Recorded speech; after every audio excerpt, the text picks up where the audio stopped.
Welcome, cactuses. That's cacti.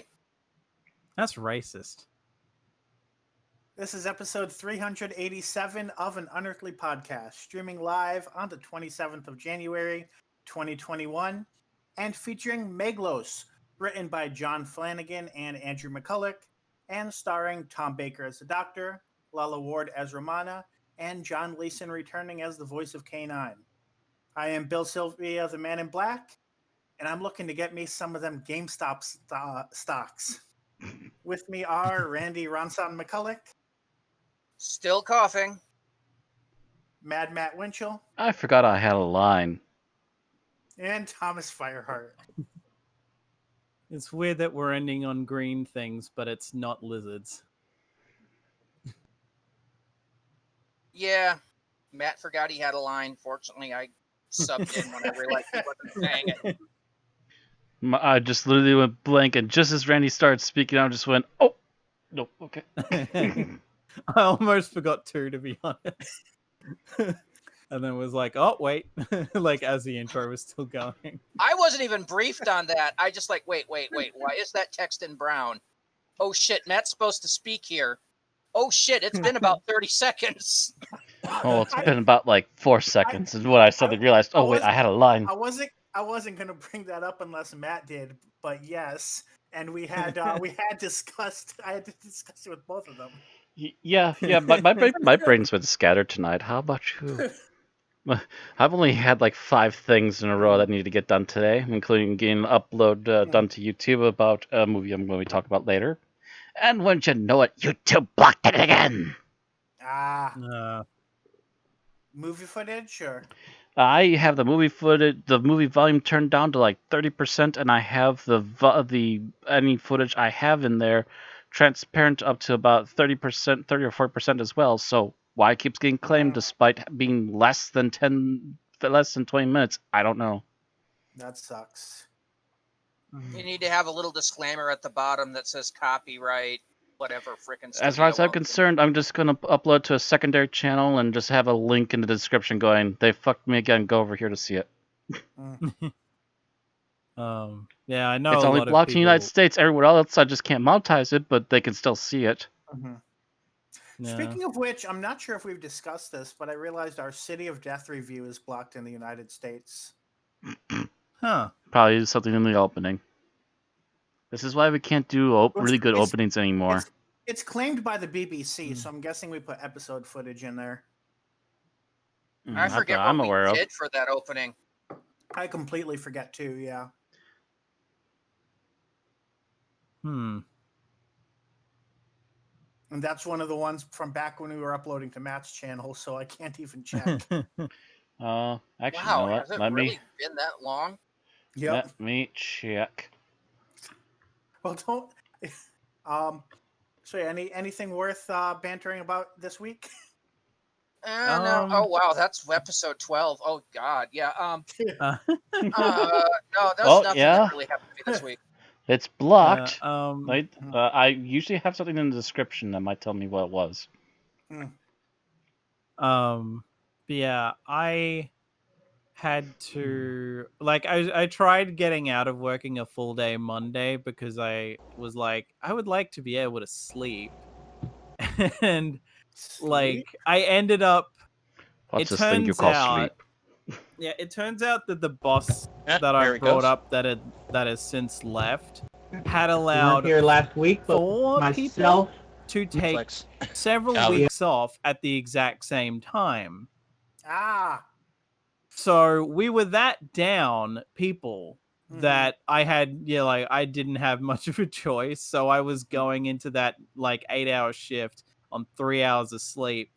And it was really only because of that I was able to get to sleep around midnight that night and actually wake up at 7:30 in the morning with no alarm. that's why when I was working in fast food, every Christmas season I would be working overtime for 3 weeks because multiple managers and multiple checked that one out. people would all be given leave to take their vacation at the same time. So my Yeah. store usually had one person on vacation, and the other store normally had two people on vacation all at the same time. Huh.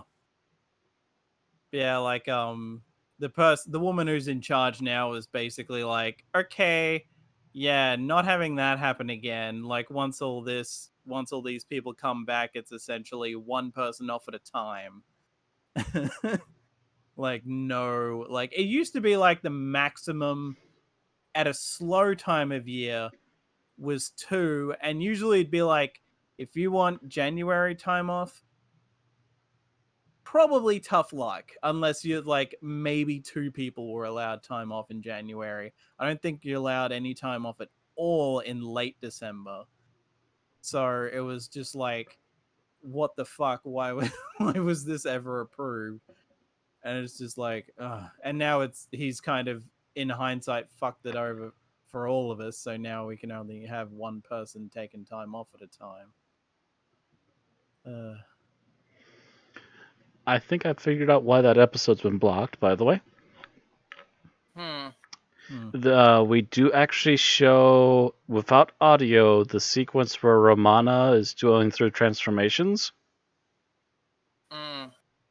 And we also had a segment of just showing openings from Doctor Who, because I believe that was the time frame where we were trying to figure out what to do for filler when we didn't have...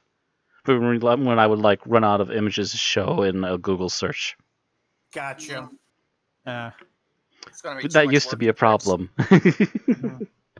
Are you sure it's just blocked in the US? Because I can't seem to find it either. Well, it just so it might just be blocked. When I looked at it, it just said it's blocked in the country you're viewing from. So I know for sure it's blocked in US. Let me actually look at it on my end. Because I think if I go into here... Blocked. All countries affected. All countries affected. So it's just flat out blocked. Flat out blocked. Yeah. Mm-hmm. Thanks, YouTube. Thanks, BBC.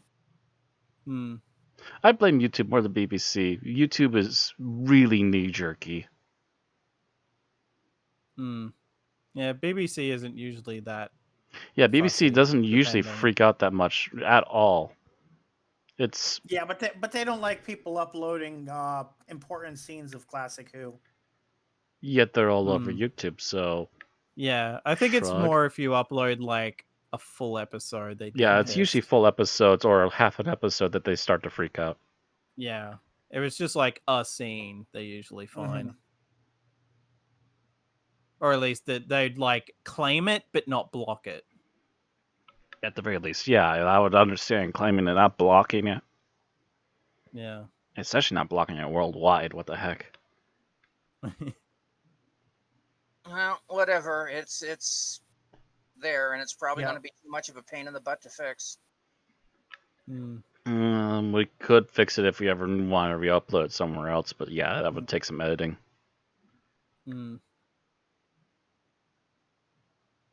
Anyway, I've had sleeping problems myself. I've been trying to get my stomach to get reused to eating greens, and for some reason that gives me massive indigestion. So I'm up half the night, with indigestion, and then the other half of the night I have weird dreams. Like last night, I had my own survival horror nightmare. Oh. Where I'm trapped in a Navy submarine that's slowly sinking to the bottom of the depths with a freaking nuclear reactor that's going critical, and the rest of the crew turning into nuclear mutants. Oh, yeah. That's a new one. Oh, God, the only thing missing is the possibility of waking Godzilla. It was just one of those weird dreams that I don't know how long it lasted, but I woke up, I'm just like, oh, Jesus. I had a weird dream this week about something with, like, our usual streaming group, like our game streaming group. Like, something about one of us having a fight with me and maybe one other, and it's just like, I woke up kind of sad and went, huh. No, that didn't happen. That was weirdly specific, though. Kind of looked around for a moment, shrugged, and went back to sleep. I just like woke up from the one I had. It's just like, why can't I just have phasmophobia nightmares? Seriously? Okay. So on tonight's show, we've got birthdays and barely that, news, barely that, Geek Talk. Of course, this is this crew. We've got a ton of Geek Talk. Bunch of nerds. Our episode summary, our review, our final thoughts, and our ratings. Mhm. So let's get to it. We got 2 birthdays this week, both on the 22nd. The first is the birthday of Tommy Knight, who played Luke Smith in the Sarah Jane Adventures. Would have been great for next week, but nope, he's a week early. He turned 28.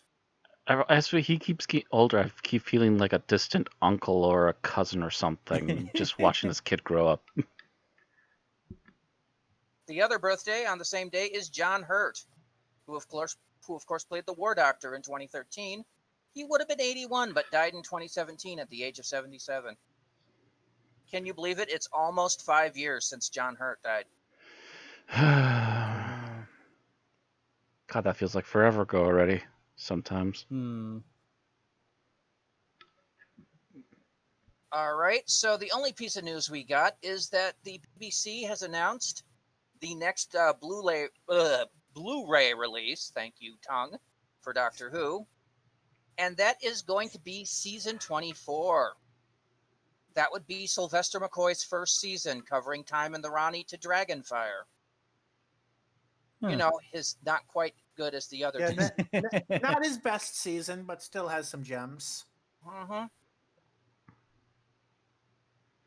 So that is going to include extended versions of all 4 stories, featuring previously unseen material, 5.1 surround, isolated scores for all 4 stories, Ooh. brand new documentaries, rare studio and location footage, In Conversation is interviewing Sylvester McCoy about his career as the Doctor and everything else. Behind the Sofa, The Doctor's Table, rare gems from the archives, an audience with Lady Stevens, which Patricia Quinn was apparently an actor in that. The Blu-ray trailer, which I have not yet watched. Convention footage, photo galleries, info texts, and scripts. And this will be released later this year.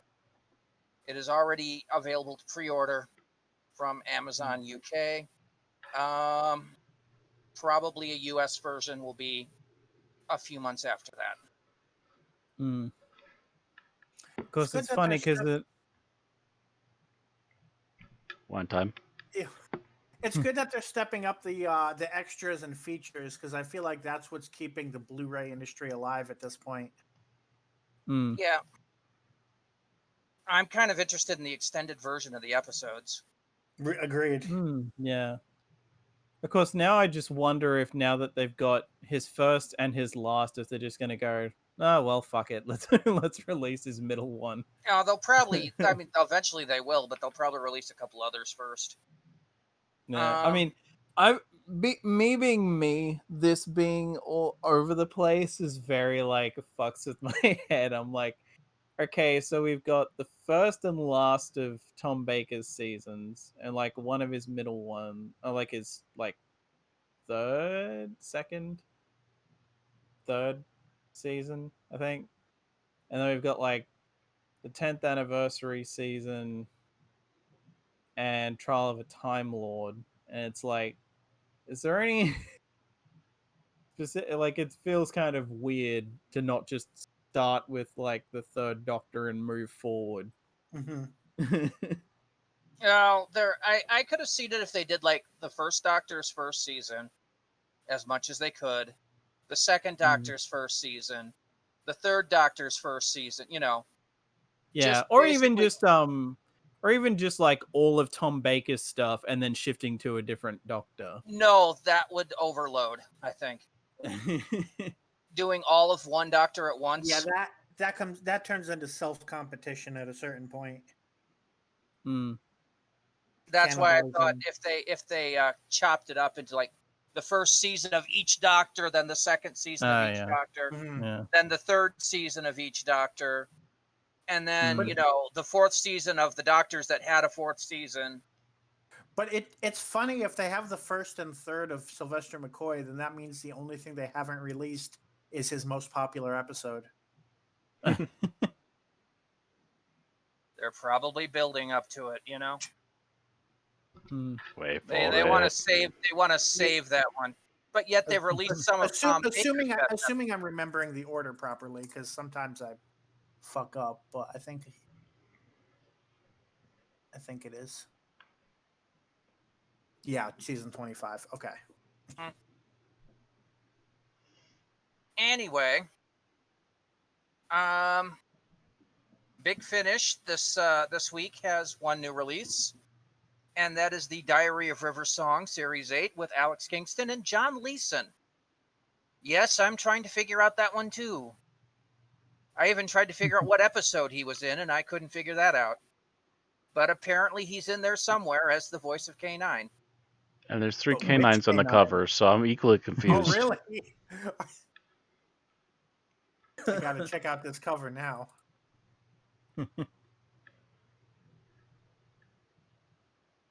And the weekly release is a non-Doctor Who, so it's a non-issue. Mm. But yeah, maybe she broke into the K9 factory. I think There's a someone owes canine the doctor some factory? royalties if they're making a factory of them. Yeah. No, well, it's not the Doctor.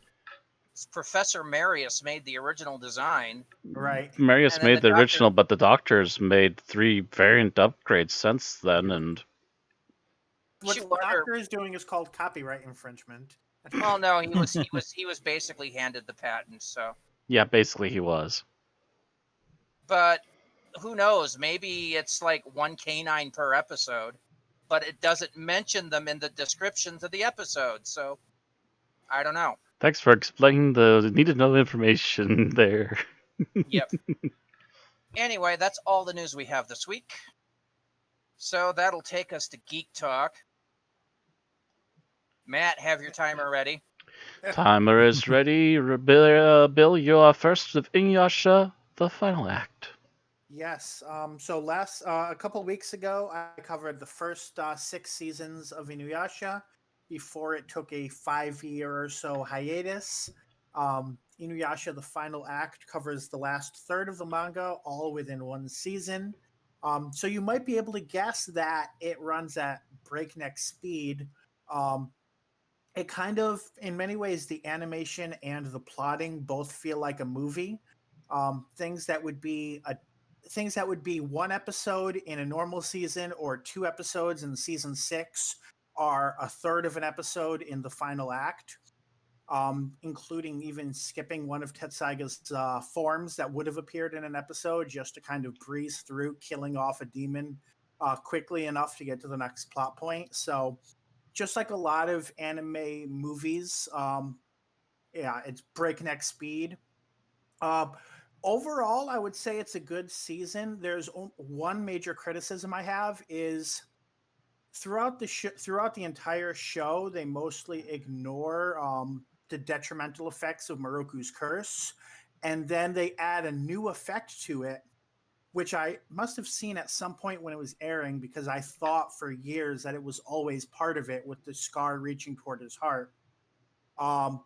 They make that the emphasis for a short time, and then when the climax of the season gets there, all of a sudden they go back to the original problem with the curse, and ignore the new part that they added on. So it's almost like they never should have added that in the first place. And in a normal season, I would have assumed that was filler. But if it's in the final act, it's not filler. So overall, I think it's a good finale. They could have slowed down a little bit, but it's better pretty quick than being way too slow like seasons 5 and 6 were. And other than that one criticism, I would say it's pretty good. Well, one thing you do have to keep in mind, Bill, Mhm. is they knew how much they had to cover, and Right. they knew how many episodes they got approved for. Right, and that's they probably if they were going by a similar pace to how the show had started, this would have been 2 seasons. But after 6 seasons, they were I mean, they might not have been following a season format, but even still, this probably could have gone for 50 episodes instead of 26. But it definitely should not have been more than 50. So if that was, 26 is probably a better choice given the other options. But it could have gone a little longer. They could have done 52, but yeah. Yeah. But they were only approved for 26 and basically told you have to finish it in 26. Mhm. So. But yeah, the one that I was referencing about skipping a form of the Tetsaiga, they introduced and killed off the demon so quickly it made it feel like it was a recurring yokai from a previous season, which was partially because they brought it back in Yashahime season 1, and so when I rewatch Ta-da. Yashahime for the final review, I'm gonna be like trying to figure out what's up with that.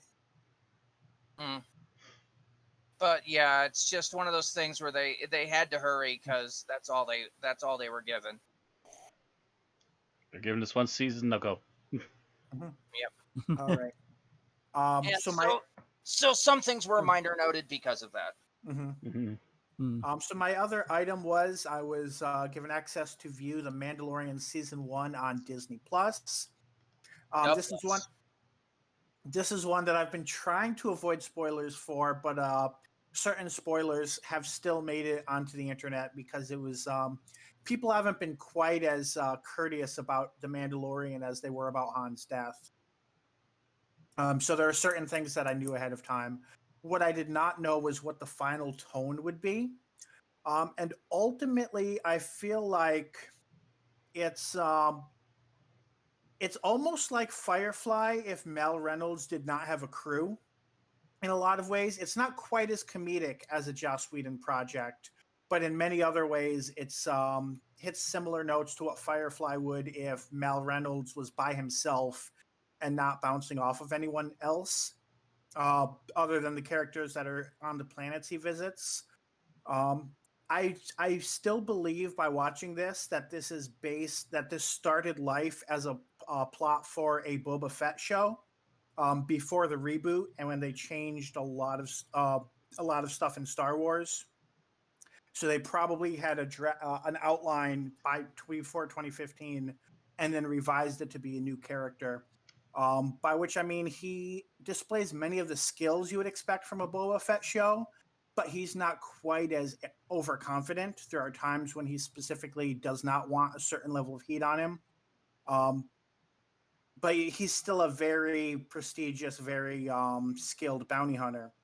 The very active rumor about the setup of this one is that it was in fact meant to be a Boba Fett movie, then became a for net only TV series, and from there they said after the lackluster sales of Solo that maybe it should just be an original property, and went from there.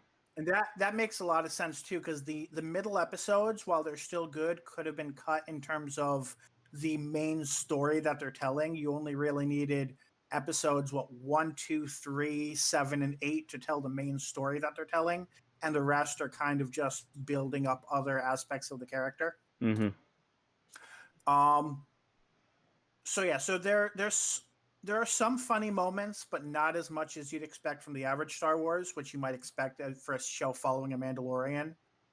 One of my favorite moments, and I don't think I'm spoiling anything to say this, because if you know Baby Yoda exists, you know he can access the Force. One of my favorite moments is one where Baby Yoda tries to use the Force against someone.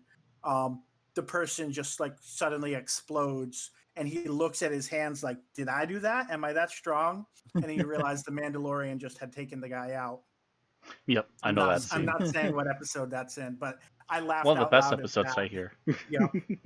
What about the last episode, the one directed by Taika Waititi? I mean, With, the beginning with the 2 stormtroopers? Oh yeah, that was a meme for a while. The way people had built it up, I thought that it took up a larger portion of the episode than it did.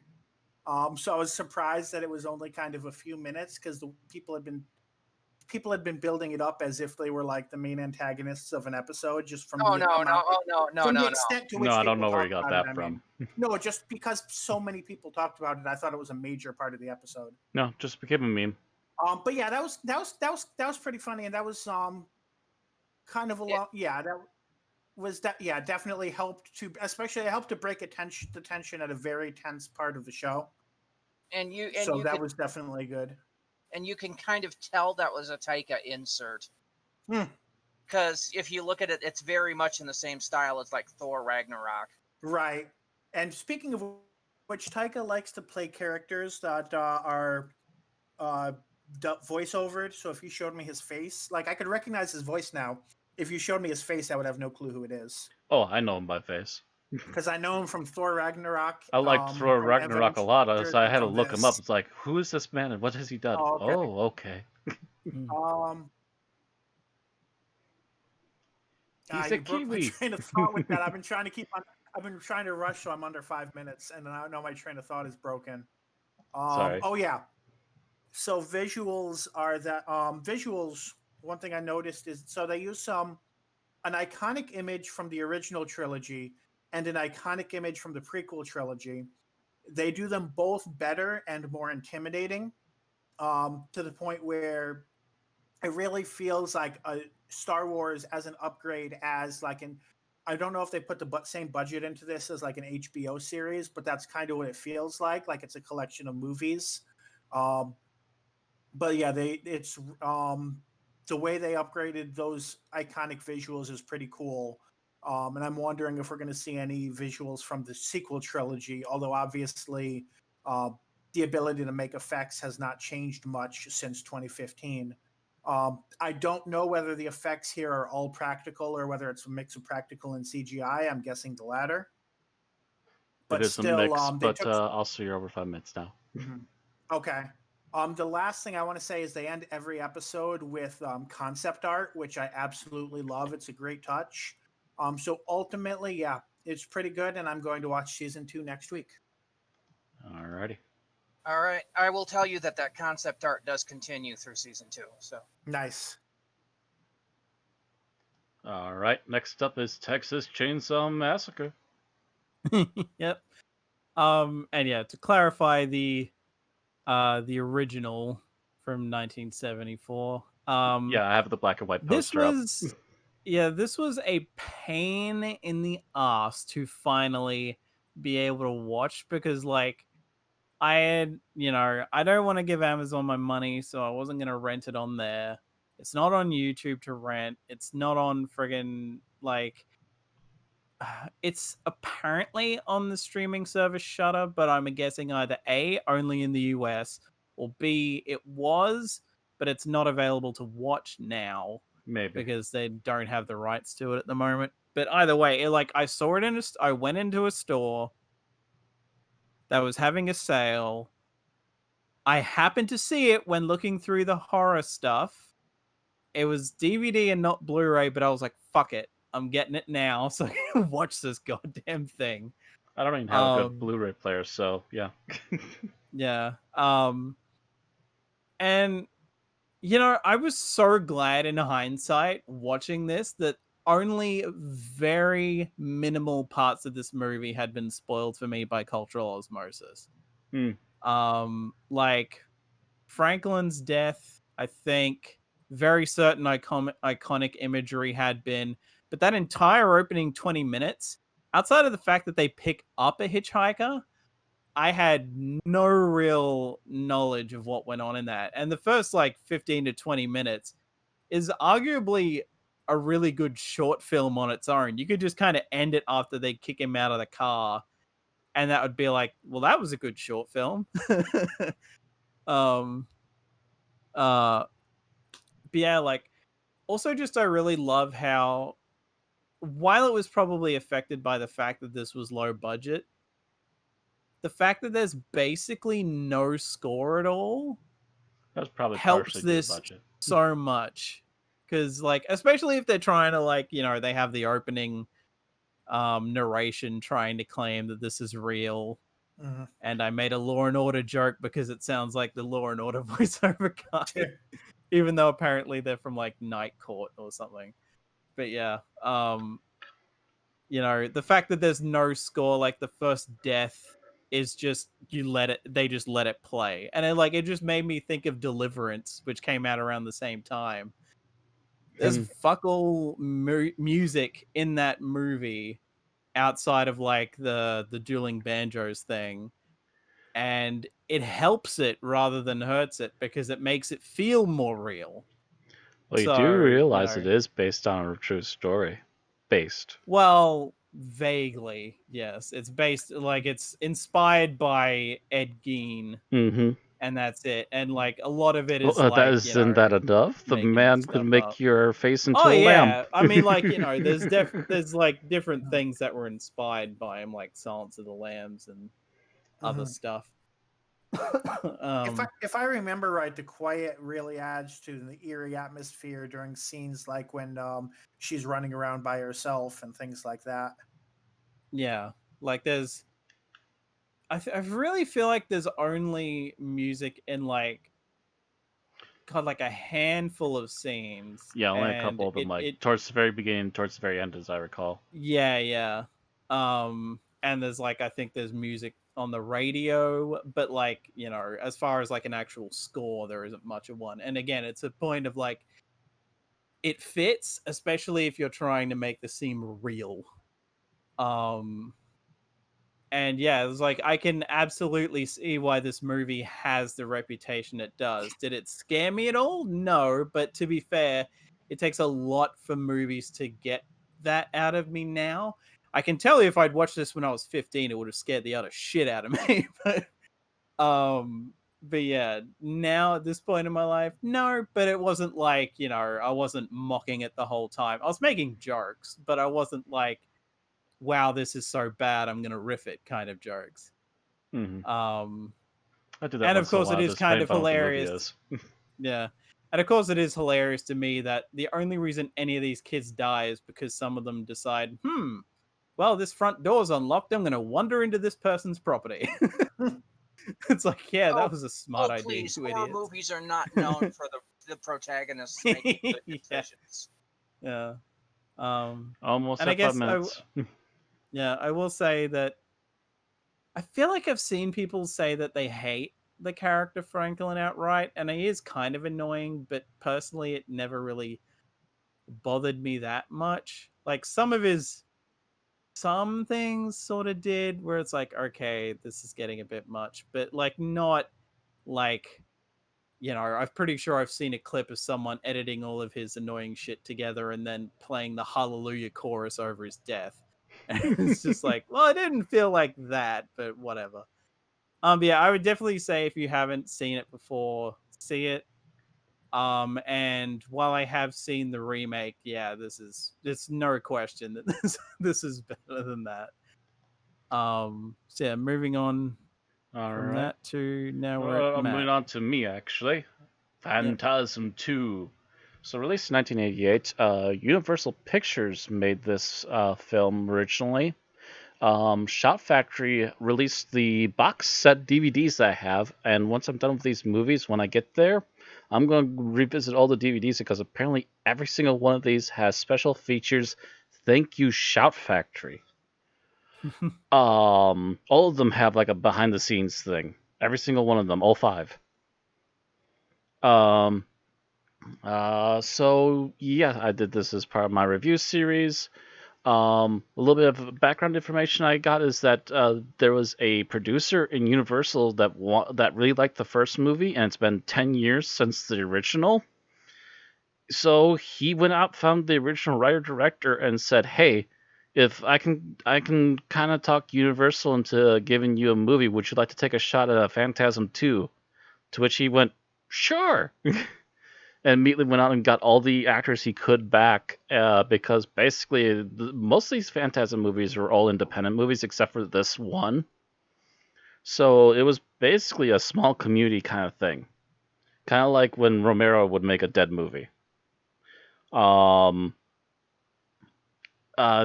was the one that got a lot of the budget compared to any of the other Phantasms as far as I'm aware. Although effects caught up a bit, so it looked like more budget on the last one. Um, Also, they apparently initially had some issues, in particular with the guy who was supposed to be monitoring them when they were doing explosives. There's two particular scenes that they used explosions on. Everything they tried doing, the guy kept going, no, no, no, too close to the airport, no, no. And then when he finally asked them what on earth it is that they were trying to set up for, what movie this was going to be, and he was told it was a Phantasm sequel, he immediately went, I take it all back. Use all the explosives. Get it all in there. Line it with gasoline, even.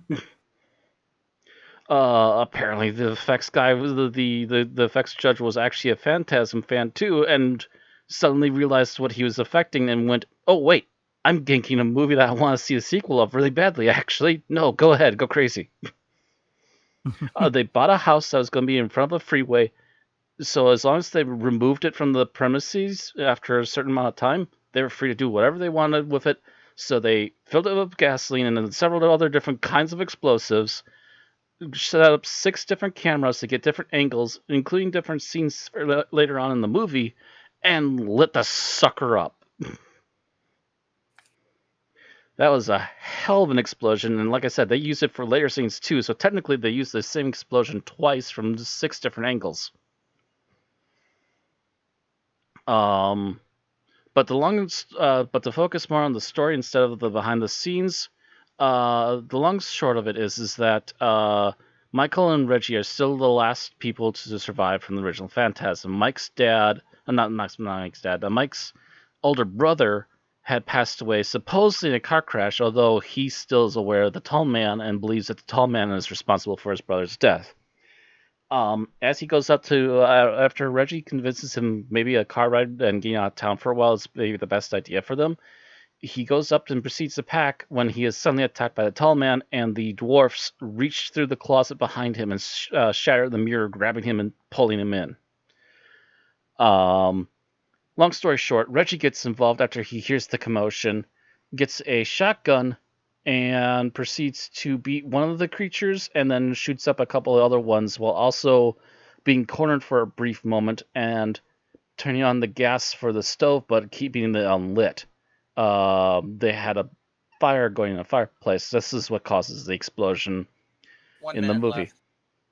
So the rest of the movie, after Mike gets out of an asylum because he's the only one that still believes in the tall man, Reggie's family gets killed in another explosion, and they have to go on a hunt for the tall man.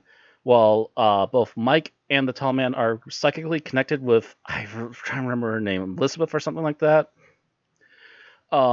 She only appears in this movie as far as I'm aware, but she gets involved. Her town is now the latest one in the line of victims in front of the tall man as he's claiming bodies left, right, and center. And they have a big confrontation with him, which leads into yet another cliffhanger like the previous one. I will say this movie is not as nightmarish as the first movie, but where it drops some of the nightmarish visuals, it may pick up a pinch of comedy and a little bit more action to it. So even though it feels like it's going to be a slow start like the first one, they pick up things actually relatively fast in like the first 10 to 20 minutes. Wrap it up, Matt. You're at 5. Yep. So other than that, I highly recommend. I think it's a pretty solid movie. I'm willing to see what the other ones are going to be, but those will have to be voted on by people on my Patreon. Thanks for voting, and that's my thoughts on Phantasm 2.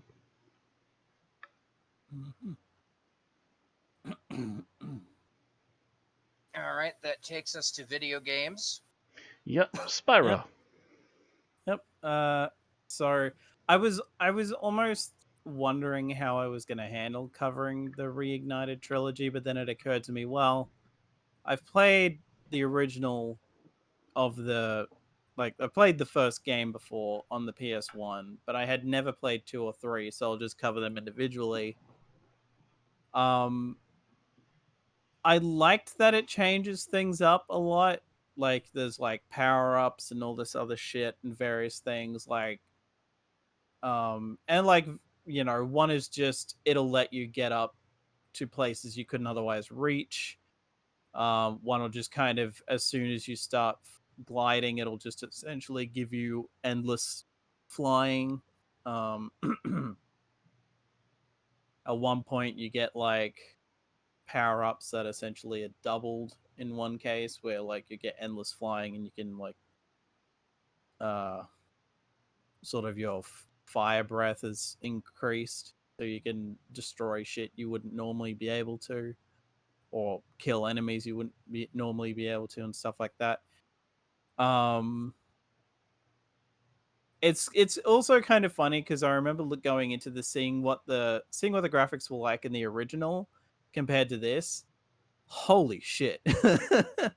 Like the original graphics are like look shit even for PS1, and so comparing that to this is like, oh my god, this is great. Like, and you know, this is a hill I will die on personally, because even though I was mostly a Crash fan first, but the Spyro Reignited trilogy looks way fucking better graphically than the Crash Bandicoot Insane trilogy remakes. Just something about those graphically and some of the animations always looked really off to me, to the point that I just never bothered buying it. Spyro Reignited trilogy didn't have as much nostalgia for, and the graphics look way better. Maybe it helps that it's like mostly dragons and shit like that, so it's whatever. But just, you know, graphically it just looks way fucking better to me. The boss fights were a pain in the fucking ass. There's only like 3, but it was just like, what the fuck is this? Like everything else is relatively like, yeah, this is doable. And if I got annoyed, it was like at myself. But there was like certain aspects of the boss fights were just kind of like, what the fuck? Who designed this boss fight? I will say, in some cases, in a hindsight, I was like, for at least one, in the final boss when you actually go up against Ripto, I was like the final phase of it, I was kind of like, okay, that was on me. I should have been doing this. Though I do hate that they make you start over. Like if you fuck up on any stage of like the 3 segments of the Ripto fight, you have to start all over again. And it's like, oh, fuck off. Even Crash 4 didn't do that. Crash 4 was like, oh, you got to this part of this boss fight? Cool, you start from there. Don't Like you give got this through boy phase Ninja 1. Yeah. And it was just like, yeah, that more than anything made the final boss fight really fucking annoying. The original Ninja Gaiden, if you lost at any point in the final boss fight, you had to go back to the beginning of the level, not just the fight. God. By the way, 1 minute. Yep. Yeah, I haven't really got much else. The voice acting's good. And it'll be interesting to see what Spyro 3 is like, because I don't know if I've seen much positive opinions of that. Or maybe I'm thinking of a game that comes after, but yeah. So far I'm enjoying the Reignited trilogy. Okay. All right. Final thoughts, you still enjoying it. All right. I think that covers all of our extra stuff, so now it's up to the episode for today. Yep. And hey, look, we're at 45 minutes. Oh. Timers help everything. All right, I believe, was it Bill that's doing it? No, it's my Randy. psychotic job to do the summary. It's Randy's I was gonna turn. say, for a change, it's the person who had no Geek Talk that's doing the summary. Yeah. It's your turn to face Peter Pan. All right, ready, Randy? 1 moment. Let me get comfortable, because I'm going to stagger my way through this. Couldn't be any worse than my mental state today, apparently. All right. All right, starting in 3, 2, 1, go. Okay, so we start out on the planet Tigella, where they seem to be having problems with their glowing D12. It doesn't seem to be glowing properly, and they're not getting power from it. So the leader of the Tigellans send for his old friend, the Doctor. However, on the nearby planet of Zolfathura, a giant cactus notices this and takes plans. I'm not kidding.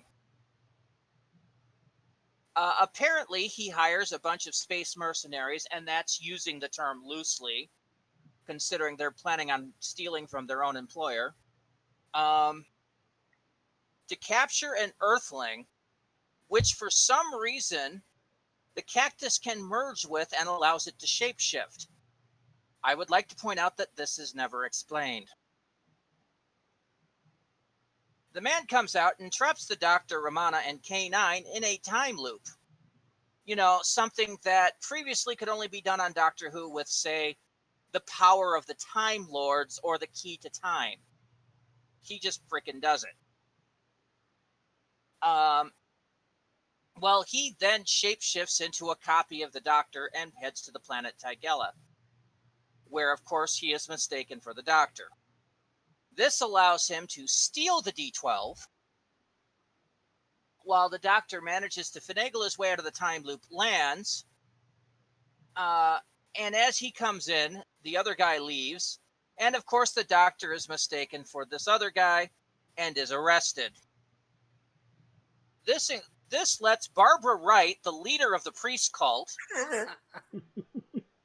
to hold a coup to take over the entire city on Tigella and decide to use the Doctor as a human sacrifice. Meanwhile, Romana has gotten lost. She is found by the mercenaries, leads them on a merry chase into some killer plants. Didn't we see the Doctor do this at the end of Leela's run? And she makes it into the city with a depowered K9. The mercenaries then stage a raid on the city, but stop when they find Meglos, the cactus, and they decide to head back to Zolfathura. Apparently, the D12 is used to basically turn the whole planet into a freaking Death Star.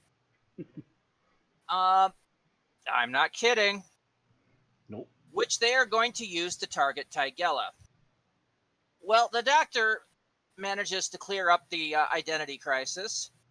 They head to Zolfathura. The Doctor does the switcheroo, manages to reverse the control so it will blow up Zolfathura instead of Tigella, and then they're both he and Meglos are captured and thrown into the enemy's brig. Normally, you would think this would be a mistaken identity.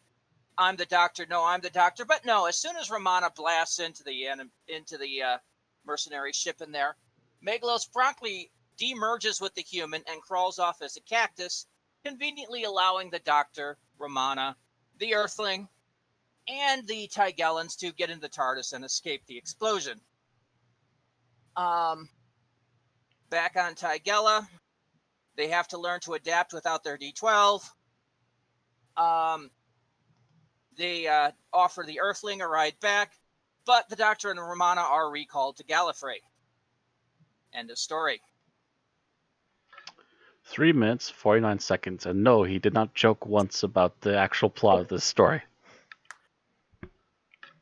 Although they did, I joked, but I didn't lie.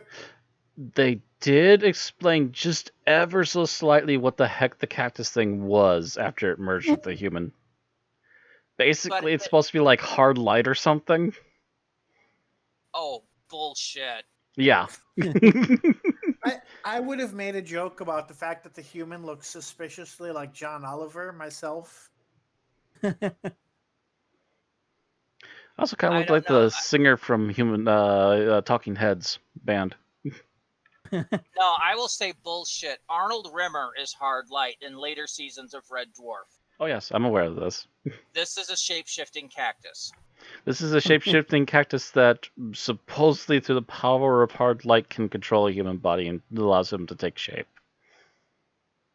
Bullshit. Even though somehow the human can fight his controls, so that doesn't make sense either. There's still a lot that doesn't make sense about that one. It's just a possessing cactus. Yeah. All right. He's turned into the Master Snake thing from the 8th Doctor story. Yeah, pretty much. So, let's talk about what we liked about this serial. And Matt, you're first. Hey, it's not Bill this week. What I liked about this story. I think the visual effects for the most part worked out really well. There's a lot of I think it's green screen unless it's blue screen. I'm pretty sure it's green screen though, because I could see it reflect just slightly on some things, but not enough to actually hurt the visuals. So they actually did some like full-on green screen sets again, and they worked out pretty well. And in particular, it was the what was it, the desert planet? Yeah, everything on the desert Yeah. planet was looked like CSO of some sort. Mm-hmm.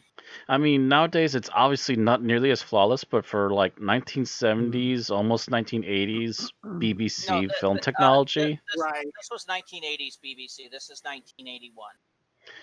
Okay, so basically, what would be the equivalent of 1970s American television visual quality? They didn't do bad. I have my own issue, and I will mention that in my dislike. But Thomas. but yeah, What? most of that was pretty good. Thomas. Let's see. I guess I'll just go with the acting in general. Was good. Like there wasn't any. Like even Meglos is like, as much as Meglos could have very easily been full blown mustache twirling evil, given the whole thing he's trying to do. Whether it's like the director couldn't convince Tom Baker to go for that, or just Tom Baker was like no. Or whatever, like, they never go that far with it, which, as fun as it kind of would have been to see Tom Baker doing that when it's him playing Meglos, it's like probably for the best that they didn't go for that. I don't know if it was in Tom Baker's repertoire, really. Now, if this story had happened during the David Tennant era, David Tennant could have fucking done that. Oh yeah, the Tenant can go full ham. Because as the Doctor, he'd be the Doctor. As freaking Meglos, he'd be like freaking Purple Man. Yep. It would be fucking creepy. Oh. That being said, though, he was a decent amount evil, and he tried to hide it most of the time in front of other people, which added an underlying bit of menace to Meglos. All right, Bill, how about you? So I'm actually going to go with how much personality the Mooks had. A lot of stories like this, they just kind of follow along and do what they say, or their personality is I'm an evil mercenary. But these they had distinct personalities, which I mean, mainly the distinction was that one of them was dumb, but it was enough that you could tell them apart. It was funny. It was, it was enough to have something interesting happening on screen when it was the two of them and Meglos, rather than just one interesting character and two, faceless lieutenants. They actually had enough personality that it was interesting when they were alone on screen together. So the other fun part was the dumb Mook's fascination with Doctor's coat. Yes. The Mook 2's fascination with the coats. Which again, how would that have worked if that was a hard light hologram? How would it work if it was shape-shifting either? Like I assumed they were going to be like, the coat is part of the cactus and therefore can't come off. But no, he takes it off. Hard light doesn't work that way. So what I liked, it was kind of interesting to see Jacqueline Hill return to Doctor Who, even if she wasn't playing Barbara. But the way she stood, the way, she kind of had her neck in the air like that, it's like, that's all frickin' Barbara Wright. I didn't quite realize it until I was trying to find pictures of her, and for some reason I kept finding that Lala Ward had posed for a bunch of photos with her, and I was like, oh, she must be friends with this actress. and then I realized her name, and I was like, oh shit, that is her. Mm. No, I was like right off the bat when she first showed up, I was like, is that Jacqueline Hill? Holy shit, that's Jacqueline Hill. Yeah, I keep forgetting that she does this role. But I guess Lala Ward must have been like, I need some photos with the original companion to show my family, and just had a bunch of pictures It's taken with her. very actually Oh, come plausible. on. If I had been acting on Doctor Who and fucking Jacqueline Hill Yes, was on the I set, know. I would have wanted to Jacqueline! I agree. I I would agree. I would have been the world's worst fanboy. Right? But it was good to see a classic companion. I mean, they just basically decided, it's been 15 years, so no one will remember you as Barbara, so we'll put you in as this character and let you They run. could have really done with a, you seem very familiar. Yeah, that was like my one thing that I'm like, it would have just been kind of funny if the Doctor had been like, huh, he looks sort of. Never mind. Like They, just they would have done that like- in New Who. They definitely would have done that in New Who. That's a Yeah. New Whoism. I'm sure the part wasn't written for her, but then they just happened to like the schedules coincided or something. Or she actually, auditioned for it, and Possibility they're too. like, Right. and then the guys in the background going, "That's Jacqueline Hill." But they had the perfect So- setup too, because there was all the talk about the Doctor's previous visit to that planet 50 years ago. Mm-hmm. That would have been the perfect spot to be like, didn't I meet you before? yeah. 'Cause she was Don't at I least know you 50 from years old. somewhere? All right, so let's talk about what we didn't like, Matt. Oh, I didn't like. I have to say, as much as I like the idea of Meglos, some of his visuals, oof. that cactus look just does not quite pan out for a lot of people. The guys with little cactus spines coming out of them. Yeah, the fourth Doctor is okay-ish, but I do much prefer him without the weird makeup on. And the nerdy guy with the nerdy Earthling with the makeup on is dreadful.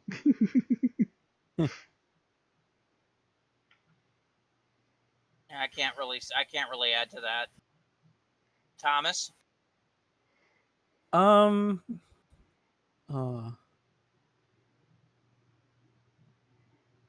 God, I know I had something. Let's see. I have to I decide think I that- was probably just. I think I was probably just gonna go with like, the sort of science versus religion thing is just kind of, maybe it's just like now. I mean, like, I don't know if it would have been a cliche even by 1980, but like, and maybe it's just because of how they're specifically doing it feels a bit too on the nose, that it's just kind of like, I can kind of take it or leave it. It's not the first time they've done it in Doctor Who, and probably won't be the last. But yeah, they come down really hard on that. Funny note is that my advisor and I think a couple of other people in our lab studies stereotypes of religious people as being anti-science. Although, from a historical Doctor Who standpoint, the irony of the actress that played Barbara Wright, who was very much trying to stop the Aztecs from using human sacrifice. Suddenly being pro-sacrifice is a little bit on the nose. Kind of does make your brain go, what? I imagine that conversation came up behind the scenes, and I would love to see if there's a commentary for this episode with Jacqueline Hill's voiceover. Obviously, she can't do one now, but if they had managed to do one while she was still alive, I have no clue. But yeah, it was just kind of a wait, what moment. Anyway, Bill, your least favorite part. So I am going to go with Diedrich's, and that is because he was the male scientist character. And they set him up as kind of being Lex, Jacqueline Hill's rival. And it made it seem like he was going to have a major part in the plot, and that there was going to be a reason why there were two main scientists. But all the interesting things he could have done pretty much went to Karis, and then Yep. his job was pretty much to stand there, being the amazing atheist for the entire story, and not really having anything interesting to say.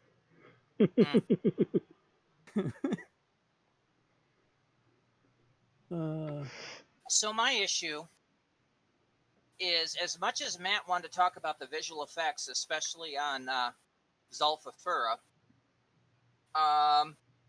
one, it was pretty obvious to me that was them doing a CSO over a matte painting on a studio set.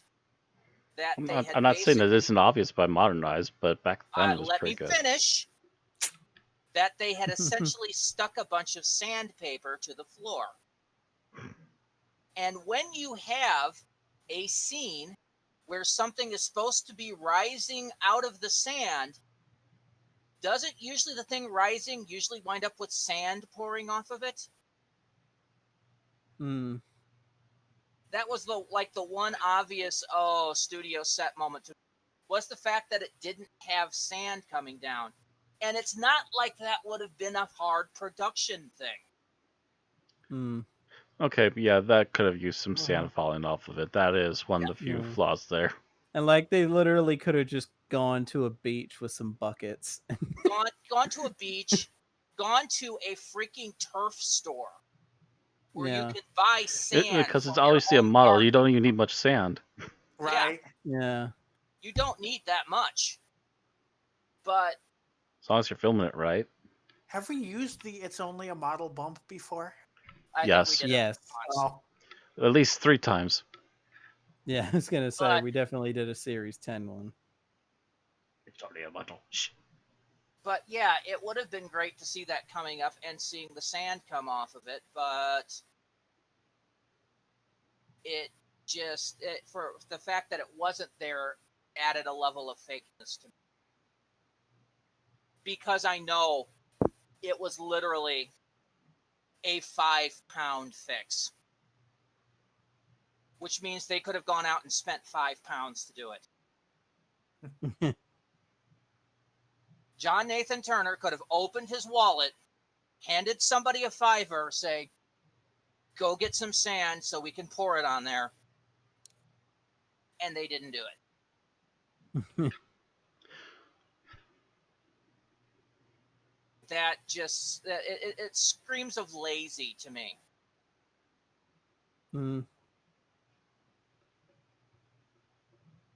Okay, favorite scene, Matt. Favorite scene, trying to decide which one to go with.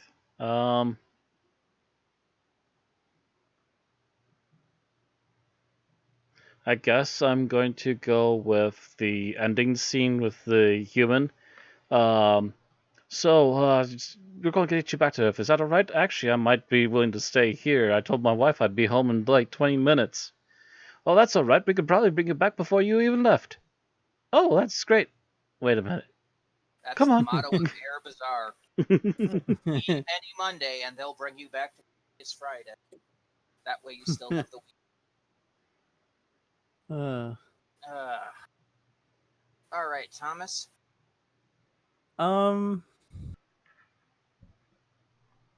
Let's see. You know what? Just because it's funny to me. The bit where K9's out looking for a monitor and then just like doing the gradual battery like thing thing with the voice. Right. Bill? So I'm going to say the episode 3 cliffhanger, because the doctor really sells his looks where he's like, that's going to be really painful. I shouldn't look, but it's going to be really painful. I'm going to look away. And it's so believable and so relatable watching it that you could really see the tense flinching he's going through. It's not one of those scenes where like the doctor is just casual and knows he's going to get out. He really doesn't know if he's going to get out, and he is not looking forward to that big rock being dropped on him. Okay. So I liked the first time we saw the time loop, where the Doctor kind of does the pratfall, and Romana's complaining, "Oh yeah, well now the probe's not working. Just waggle the tail," and that works. I thought that was funny the first time. Less so the follow-up times. Yeah. Well, it's part of a time loop. You have to go through the time loop to get to the advancement. At least it wasn't an entire episode dedicated to the time loop like a Yeah. lot of shows would have done. Yeah. If it was a 6-parter, that's what it would have been. An entire episode of trying to figure out the time loop. If it had been an episode of Star Trek, we would have seen that the entire bit. I will remember anybody that's watched Star Trek The Next Generation of the episode that consists of the Eternal Poker game. Every time the time loop occurs, it goes right back to the poker game. And at this point, I think every sci-fi show has done an episode like that. Somewhere in there, yeah. Either the time loop or the Groundhog Day moment. Mm-hmm. I do remember an episode of Stargate where Jack and Teal'c were like living the same over and over and over again, and it just allowed them to do weird things like golfing the Stargate. Mm-hmm. Right. So we are down to least favorite scene. Matt. Least favorite scene.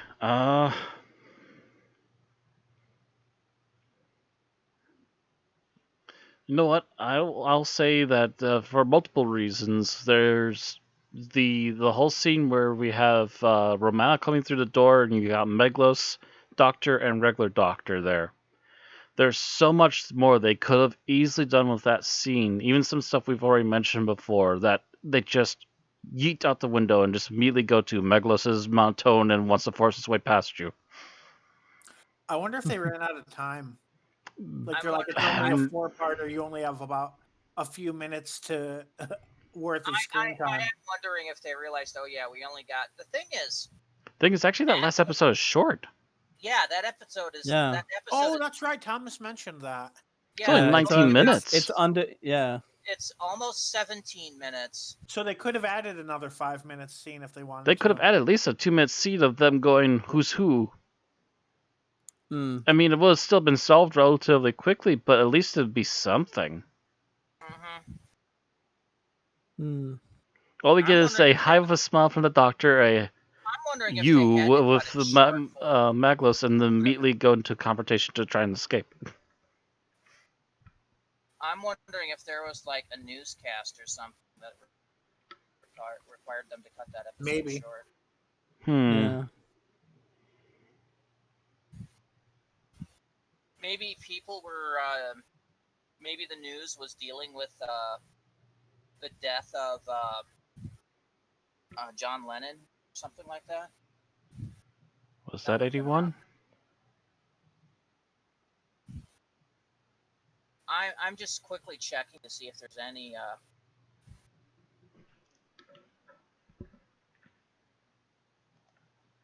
Actually, let me do a search of my own here.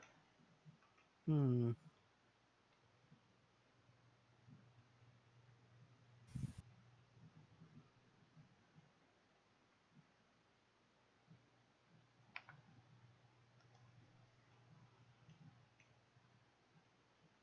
I don't see anything about why it was short.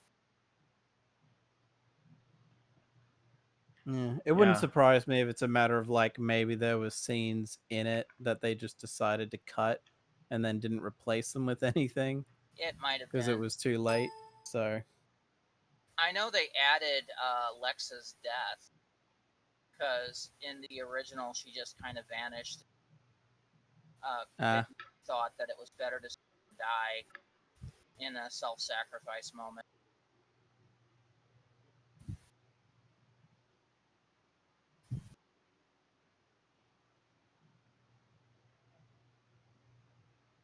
But I've seen nothing about why that last episode was short.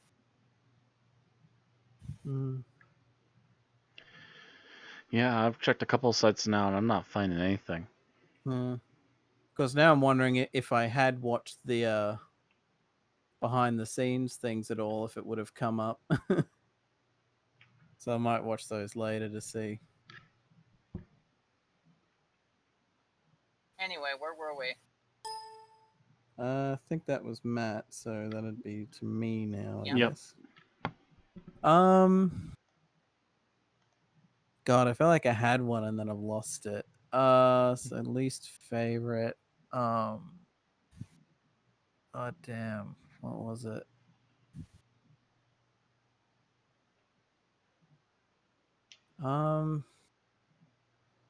God, shit. It's so funny. Like, I probably thought of it because of the conversation we were just having, and then I've gone, wait, what? And like, I was just like blanked. I guess if nothing else, like, Jacqueline Hill's character's death kind of bugs me that we don't see it. Yeah, that wasn't Like, shot very it's well. yeah, it's like we see the guy make the shot and hear her be like, Barbara. Oh, sorry, Barbara. Okay, that would have been awkward. Like she's like yelling, "Oh, Romana," and then we don't actually see her get like her actually jump in the way. We just see like the aftermath of it. Which I guess it might be a thing of it. It wouldn't surprise me if it was a thing of whoops, we forgot to do the coverage for that end of the shot. Which is weird because you could have very easily have just tried to get it so where like the guy shooting was in shot and they were as well, so you could have her jump in front of Romana. But yeah, it just seemed weird that we just see the shot happen but don't actually see her jump in the way. Just see her collapse. Yeah. So I just came back from some internet issues, so apologies if you already mentioned this. But did they ever meaningfully interact before that sacrifice? Nope. Not meaningfully, but they were in the same scene a couple of times. The way she shouted Romana as she sacrificed herself, I was like, are you two friends? Did you meet somewhere? Yeah, like the first time they she's meet known is her as about 10 minutes. yeah, the first time they meet is when they're letting them know that they've got the wrong doctor, sort of a thing, and then that that's wasn't exactly a it. bonding sort of let's exchange pleasantries sort of scene. Mm. All right.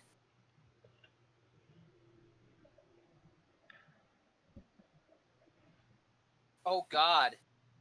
There's an interesting piece of trivia. What's that? The guy that played Grugger, I think the lead The lead bandit. the lead bandit, only agreed to play Grugger on the condition he picked K9. You could kick K9. He did get So that that's why that scene. scene happened. He Tom Baker actually mentioned it in the Tom Baker years. Pointed out quite firmly to the production team, if I don't kick the dog, I don't do the show. He wants to be a full-on villain. He wants to kick the mechanical dog. No, he just didn't like K9. Well, at least K9 is made of metal and isn't going to be as hurt as a real dog. Or an organic dog, I should say, not to be organicist. But here's the irony. He would then go on to play Bill Pollock in K9 and Company. Wah, wah, wah, wah, wah, wah, wah. Anyway, so Bill, I think we're up to you.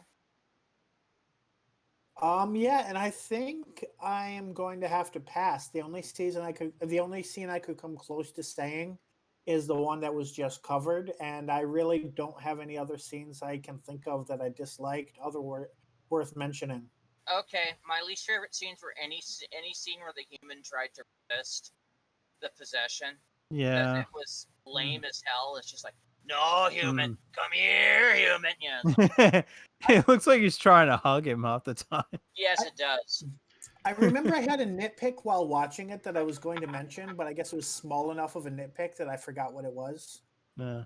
The backup that I literally just thought of because we brought it up is that bit where he does kick K9. It's like, wow, way to make it look like it's Oh, friggin' I remembered. plastic. I remembered actually. Oh, They announce that they're closing the door, and then the door is polite enough to wait just long enough for Romana to run around, pick K9 up, try to talk to him, and then carry him into the door before closing.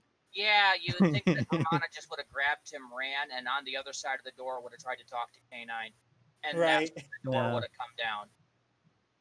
Or even if they delayed the announcement until after, like she was talking to K9, heard the announcement, and then grabbed him and ran just to get there in time, rather than announcing it and then waiting like at least 30 seconds. Yeah. Yeah, go back to the one that we were calling out though. Not only, I mean, the whole Meglos separating from the human thing is actually not a bad idea, but the way they pull it off is not exactly the most effective. But they framed it nicely. That's my thing with their visuals is that they actually make them look like they're trying to interact with each other. The special effects were fine. I'm just talking about their conversations. Yeah, it's a very one-note conversation. Is no, you're not getting away. So you're saying the way it was written, or like the mechanism itself as a plot device? The way it's written, the dialogue is very samey every time. Yeah. It, if you had a bit where they would do that special effect, and the human would try to get a message to whoever was there, but then would just kind of get sucked back, that would have been okay. Okay. Yeah, or if that one time where the woman had him at gunpoint and he pulled out and went, "You need to get the others or arm yourself right now. Hurry, please." Right. While he's struggling. Instead you get the conversation between Meglos and the Earthling, and it's just like, no. I don't think it was ever quite clear whether Meglos was the only one who could hear the unnamed Earthling, or whether they were both using the same mouth. It's very clear that one woman saw it the one time. Like, I knew she could hear Meglos talking to himself, but I wasn't sure if she could hear both sides of the conversation. She's watching on in shock as she's literally seeing this guy trying to pull out of Meglos. I mean, and she immediately is like, I don't know what the hell's going on, but you're going going with me, and pulls a gun on him. I'd be shocked if I saw a guy just start grabbing his arm and yelling at himself too. So that's why I wasn't sure how much of it she could see. Yeah, I just thought of a bump now that would have been interesting. So, Dragon Ball Z Abridged, in their final season with Cell, Cell kept making very suggestive puns about each people. Those would have gone really good with those scenes.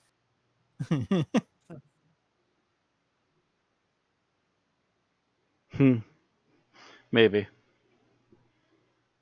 Oh, I bet you I could find some really good ones, but oh, I don't know. Those scenes just seemed so lame as were. And those scenes would have been pretty suggestive if they were filmed in New Who. Especially if Russell was the one writing it.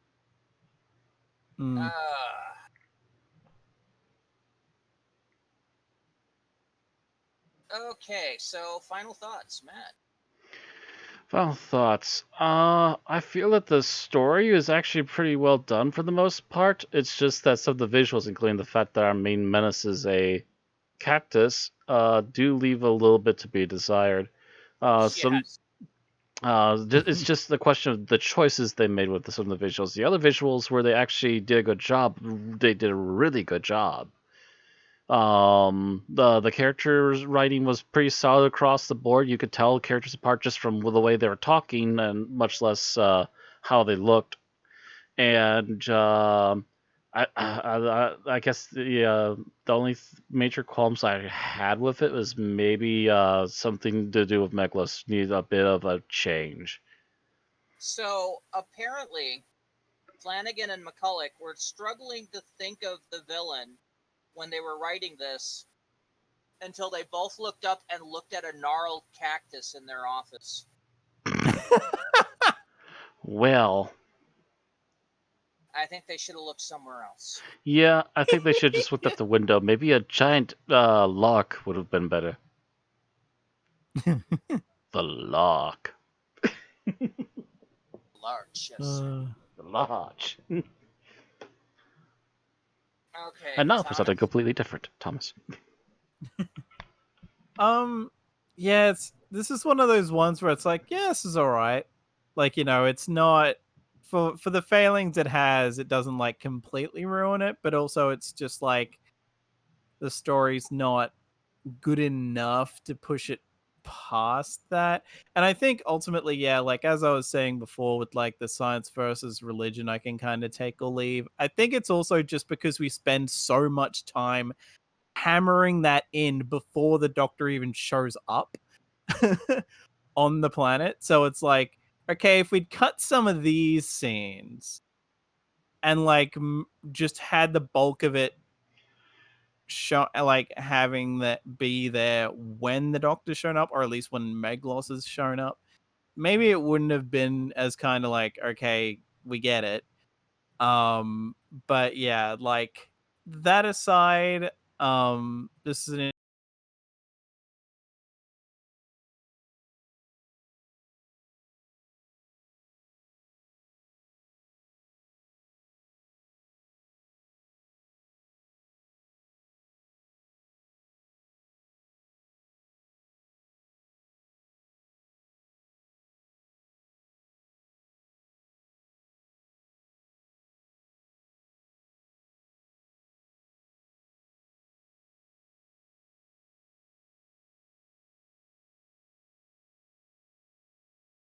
Didn't really have any of the pitfalls that I'm normally likely to take issue with in Classic Who. All of the characters were easy to tell apart. It was very brisk. I didn't feel like there was any scenes that just dragged on and on. I don't think we even mentioned the part with Romana tricking the guys into being eaten by the evil plant, which I thought was an enjoyable sequence, and probably would have been my second choice if someone else had taken my favorite scene. I mentioned it in the summary. That was about You it. did mention, yeah, that's true. Um, yeah, and I also thought the some of the visuals that would have been really easy to fuck up, I thought were handled fairly well, although others may not agree. I don't remember if the cactus makeup was mentioned at all. Um, I mentioned that I but felt yeah, it was a bit faulty. right. Yes. Yeah. I thought if it was mentioned, it might have been negative, but I thought that was done pretty well. So overall, I would say heavily leaning toward the positive on this episode. All right. So my thoughts is the 1980s era of Doctor Who tends to be known to be a bit campy, and apparently this is the start of that. When your villain is a cactus, it's going to be a bit. I'm not saying it's any worse than when your villain is a giant piece of candy, but we'll talk about that on another season. What your franchise's main villains are pepper pots.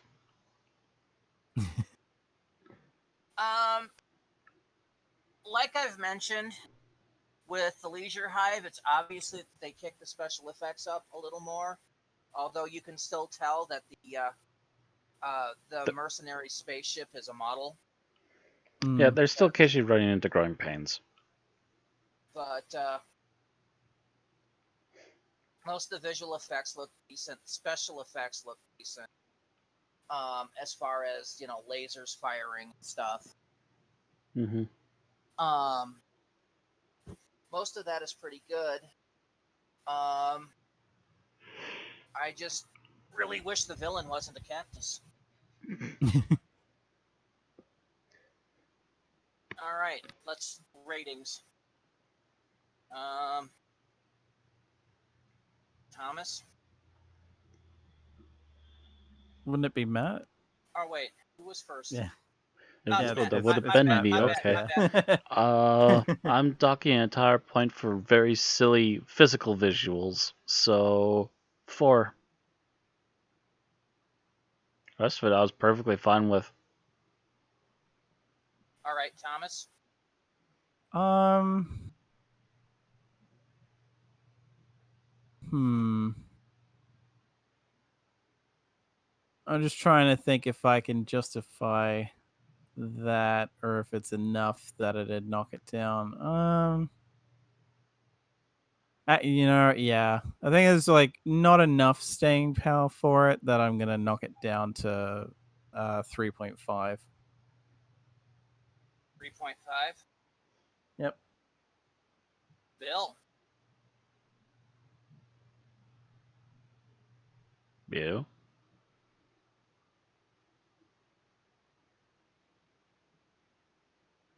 And he dropped out for a sec there, so He might come back here. Randy. Oh God. What am I gonna do?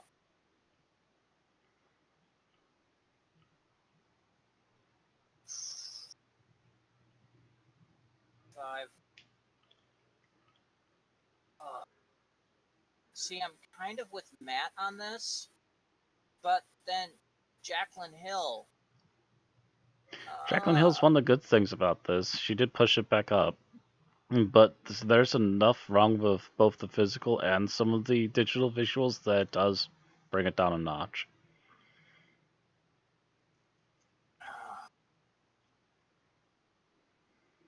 Ugh.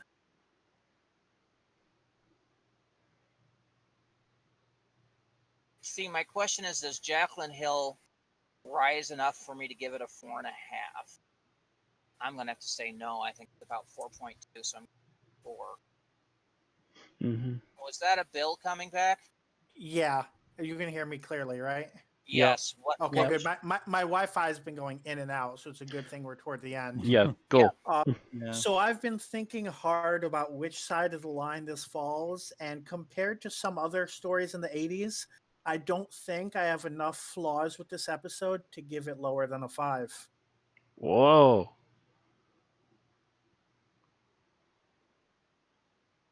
You weren't abducted by aliens in the last, were you, Bill? No, I just enjoyed this episode. The spirit of Tim has invaded Bill's body. Give us a So- sign, Tim. Between all of us, because we all thought the cactus to be fucking ridiculous, and apparently you didn't. It's ridiculous, but it's not the worst. It's just not that good. See, when has ridiculous ever been a problem for Doctor Who? There's ridiculous, and then there's ridiculous. And this just fell into ridiculous. I mean, your bad guys looking like pepper pots? No, we deal with that.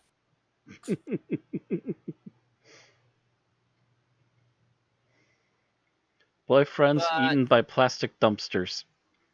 we deal with that.